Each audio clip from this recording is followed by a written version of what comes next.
सिद्धार्थनगर जिले के इटवा ब्लॉक के ग्राम प्रधानों ने एनएमएमएस के विरोध में इटवा ब्लॉक गेट के सामने अनिश्चितकालीन धरने पर बैठ गए हैं। ग्राम प्रधानों का आरोप है सरकार ग्राम प्रधानों व मनरेगा मजदूरों का हनन कर रही है। एनएमएमएस के यह नियम लागू करने से हमको काम करने में व मजदूरों को हाजिरी लगाने में काफी समस्याओं का सामना करना पड़ता है। यह सिद्धार्थनगर जिला पिछड़ा जिला है। यहाँ पर नेटवर्किंग समस्या बहुत ज्यादा होती है, जिसकी वजह से मनरेगा मजदूरों की हाजिरी नहीं लग पाती है और इसी वजह से इनको भुगतान भी नहीं हो पाता। यह एक बहुत बड़ी समस्या है जो सरकार टेंडरिंग प्रथा को लागू कर रही है, जो ना प्रधानों के हित में है ना मनरेगा मजदूरों के। इससे ग्राम पंचायतों का विकास रुक जाएगा और हम लोगों को काम करने में काफी समस्या हो रही है।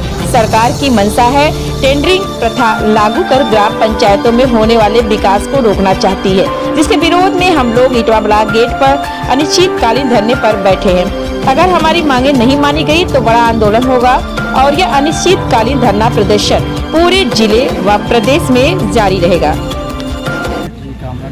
मैं ग्राम प्रधान परसा हूँ। किन समस्याओं को लेकर आप यहाँ धरने पे बैठे हैं? जैसा कि हमारे साथी ने बताया कि जो एनएमएस सिस्टम लागू किया गया सरकार के द्वारा 1/1/2023 से कि पूर्णतया ग्राम पंचायत में एनएमएस सिस्टम से ही हाजिरी लगेगी और दोनों टाइम लगेगी। तो मैं सरकार से ये कहना चाह रहा हूँ कि ये दोनों टाइम हाजिरी लगाना मुश्किल है, क्योंकि देखिए साइट चल नहीं रहा है और नेटवर्क सिस्टम है, नेपाल से बॉर्डर सटा हुआ है। इस वजह से दोनों टाइम हाजिरी लगाना मुश्किल है और जॉब कार्ड धारक जो होते हैं एक टाइम काम करने जाएंगे, दोबारा टाइम जाने के लिए छुट्टी नहीं होते हैं कोई काम करने के लिए। इसलिए और जैसे कि बंद हो जाएगा काम, ये तो फिर दिक्कत होगी। अगर मांगे नहीं मानी जाती तो क्या करेंगे? अगर मांगे नहीं मांगी जाएंगी तो अनिश्चितकालीन तक धरना चलेगा ये हम लोगों का। ये धरना केवल इटवा ब्लॉक में ही दिया जा रहा है कि क्या जिले भर में दिया जा रहा है? नहीं, पूरे जिले में और पूरा प्रदेश स्तर तक ये चलेगा। मेरा नाम रामानंद यादव है, मैं ग्राम पंचायत महादेव का ग्राम प्रधान हूँ। ये आप लोग इटवा ब्लॉक के सामने धरने पर बैठे हैं, क्या समस्या है जो धरने पर बैठे? समस्या बहुत बड़ी समस्या है।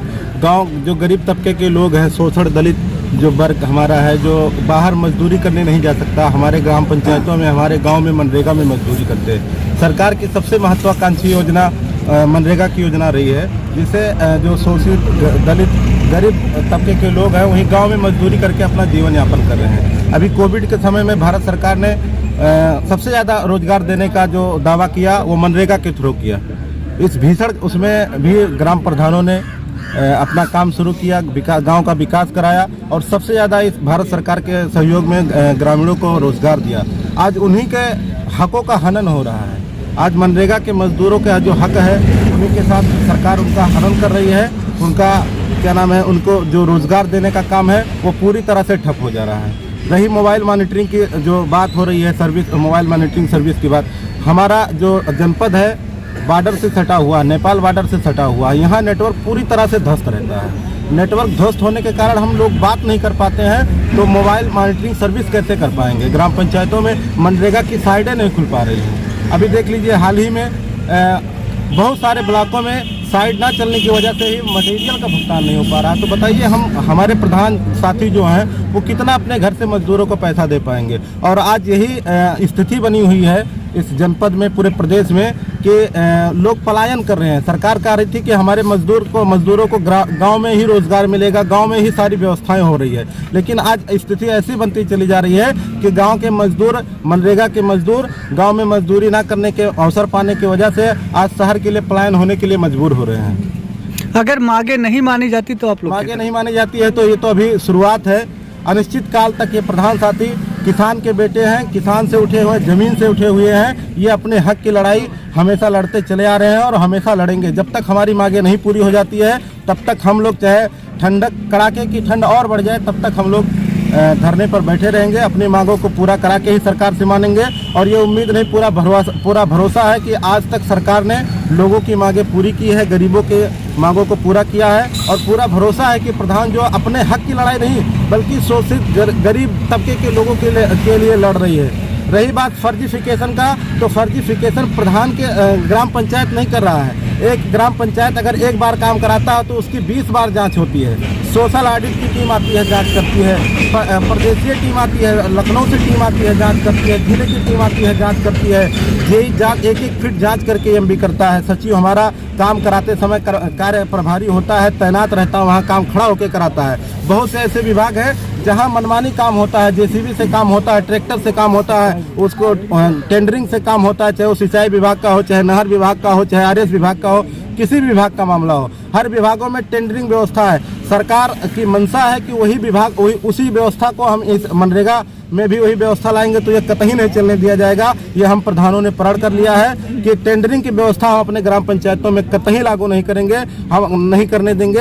हम अपने क्या नाम है मनरेगा मजदूरों के शोषण नहीं होने देंगे, उनके रोजगार का हनन नहीं करने देंगे। राघवेंद्र प्रताप सिंह, ग्राम पंचायत इमिलिया। क्या समस्या है, आप लोग यहाँ क्यों धरने पर बैठे जो हैं? मोबाइल मॉनिटरिंग व्यवस्था की गई है 1 जनवरी से 2023 से लागू की गई है, इसमें जो हमारा पिछड़ा क्षेत्र है वहाँ नेटवर्क से तो मोबाइल से तो कोई बात नहीं कर सकता है, और मनरेगा साइट खुलने का तो कोई विषय ही नहीं है।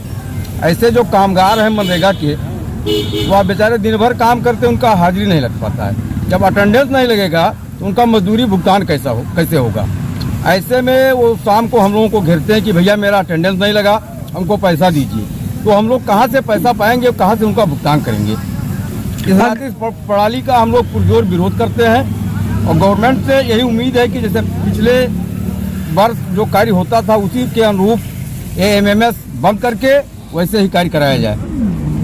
अगर मांगे नहीं मांगी जाती है तो आप लोग क्या करेंगे? हम लोग अनिश्चितकालीन धरना देंगे, और भारत सरकार के जितने भी विकास कार्य हैं उनका पुरजोर हम लोग विरोध करेंगे एक स्वर में, क्योंकि ग्राम प्रधानों के अधिकारों का हनन हो रहा है। तो ऐसे में कोई प्रश्न ही नहीं उठता है कि हम लोग, जब सरकार हमारा सहयोग नहीं करेगी तो हम लोग कैसे कर पाएंगे कुछ।